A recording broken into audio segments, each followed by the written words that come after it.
Hi, welcome to our Aitken Aitken Cohn Staff Spotlight, and we are very happy to have an attorney join us today. Megan, we appreciate you stepping up for this, and why don't we start at the beginning? Why don't you tell us where you grew up? I was born and raised in Riverside, California, where I now have the opportunity to practice right here on Magnolia Avenue, really in the heart of Riverside and down the street from where I was born at a community hospital. So why don't we kind of go back in time a little bit? Tell us a little bit about what kind of jobs you had in high school and kind of going back to your high school experience down in Riverside.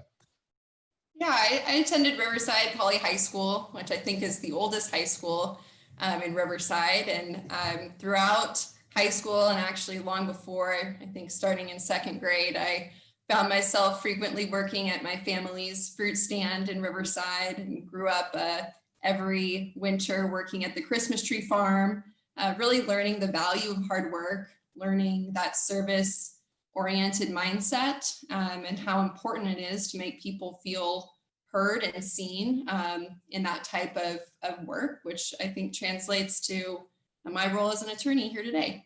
So you really grew up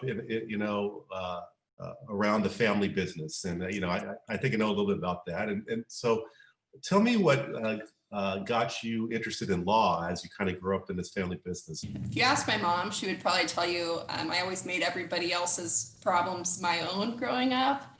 I often would find, the kid at school that I feel like there has been some terrible misjustice from the teacher, and I had to right that wrong. So, I think integrity has always meant so much to me.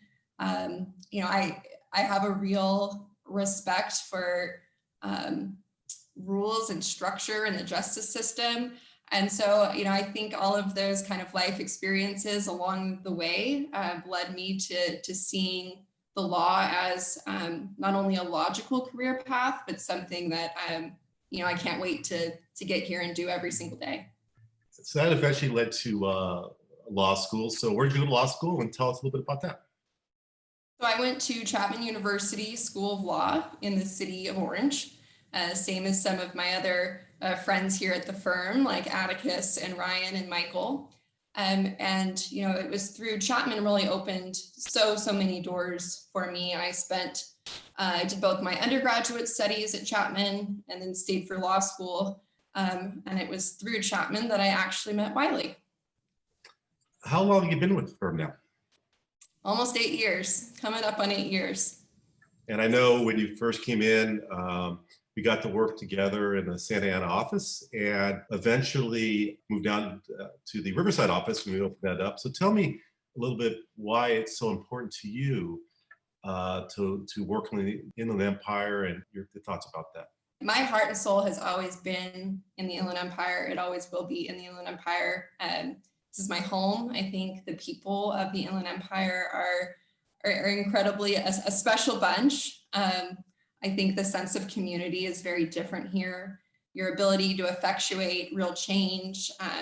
So having the opportunity to really dive into this community as a young professional, after taking kind of a hiatus for undergraduate and law school, has just been an incredible opportunity to drive the streets you grew growing up, and now being able to advocate for why they need to be safer or why a horrible accident occurred there that could have been prevented.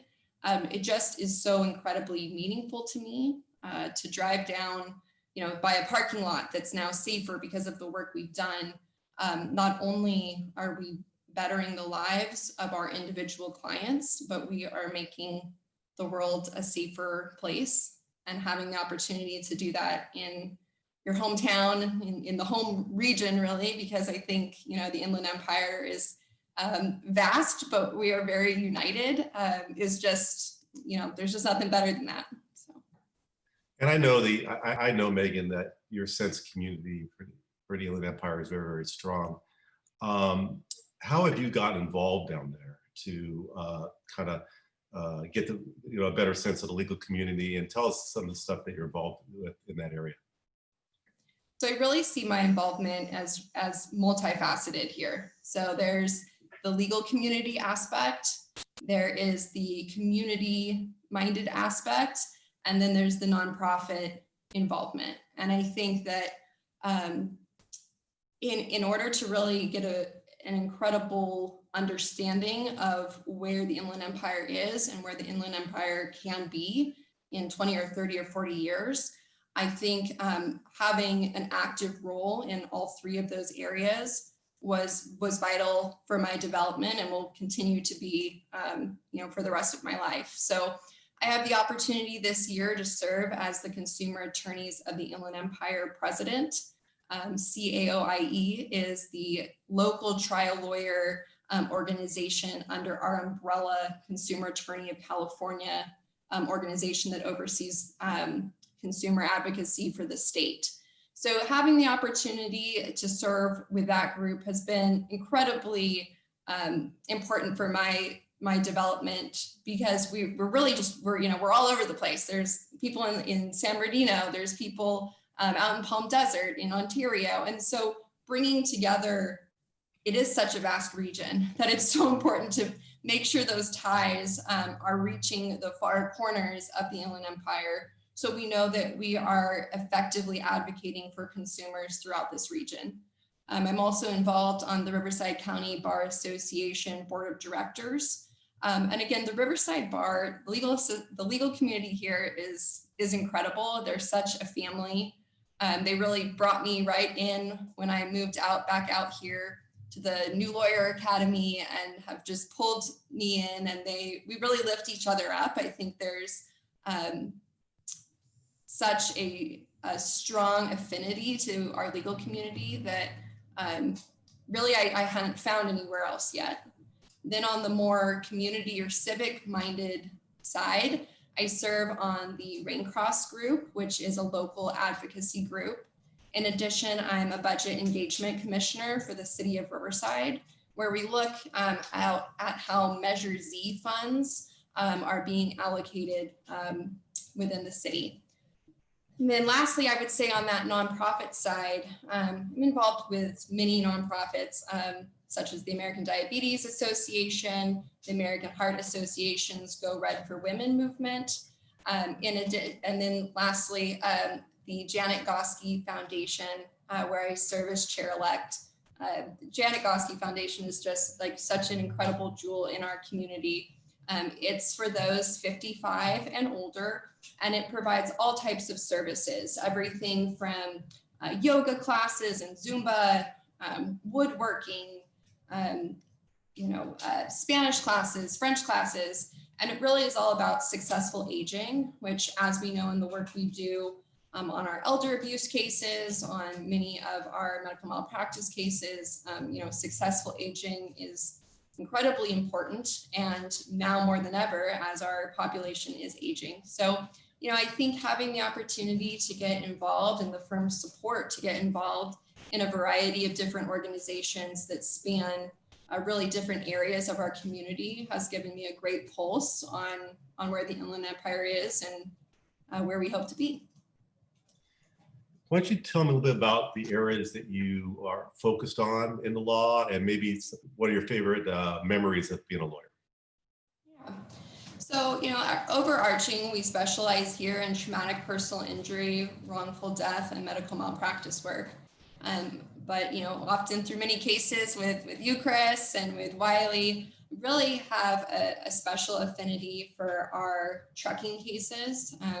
I feel like trucking, especially in the Inland Empire, is becoming a bigger and bigger problem with the number of warehouses that are currently in this region, and something that I keep a careful eye on. As far as great memories, I don't think I'll ever forget standing, holding my client's hand in the Summerall matter as we read the settlement into the record following a mandatory settlement conference. It had been about 10 years since the client's accident when that matter finally came to a resolution. We had a published decision come out in that matter in our favor. And ultimately that settled just a few weeks before trial. And just, seeing the relief on our clients' faces, knowing that the economic impact of that incident was going to be lessened by the recovery was just, and the best feeling in the world. So. And tell us a little bit more about you. When you're not working, what's some of your favorite things to do? Well, when we moved back, my husband and I bought the house next door to my mom, who lives next door to my grandma, and now my brother lives across the street. So we just have a ball. I'm the oldest of 4 kids, and my siblings and I all live in the city of Riverside.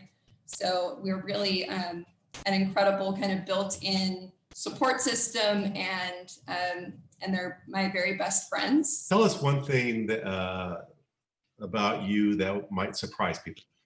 Since woodshop back at Gage Middle School, I've just always had a love of woodworking. And then when my husband came along and we were dating, and to this day, we love to work on cars together. So we've restored a 1985 GMC Jimmy. We've restored a 1974 BMW 2002.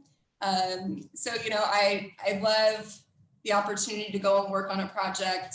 I'll be like the first person if something's broken on my desk. I'll have my drill here and my tools fixing my desk, and you're like, what's going on here? So. Well, we end on this question, Megan. If the attorney came across across this video, what would you tell them about yourself, and what would you tell them about the firm? When you're looking for an attorney, you're looking for an advocate. You're looking for someone who has your best interest at heart, who can understand your story and tell it in a way that is going to yield the results that many times in our cases, due to the very traumatic and tragic nature, needs to be told sometimes for a family's ability to put food on the table and to pay the mortgage. Our attorneys here have our clients' best interests at heart every single day. We really have a no rock unturned approach here. And I think we look for appropriate defendants that many other firms either aren't willing to take to the mat, or simply they just don't know to look for. I endeavor every day to be the type of advocate that I would want to send my mom to, or my sister to, if they were to need someone. And, that kind of approach of here's my cell phone, call me, text me. I mean, I want to know what's going on with my clients as it's happening to them. I'll text my clients like, hey, how'd that doctor's appointment go? How was your first day back to work? What did that look like? For someone that's looking for a firm where they're going to be all in with you, I truly believe that is Aitken Aitken Cohn, and we treat each and every client like they're a member of our family. So. Well, thank you, Megan, so much, and I appreciate it. And come visit Megan out in Riverside at the Riverside office, and really appreciate you spending some time here. Thank you. Thanks so much, Chris.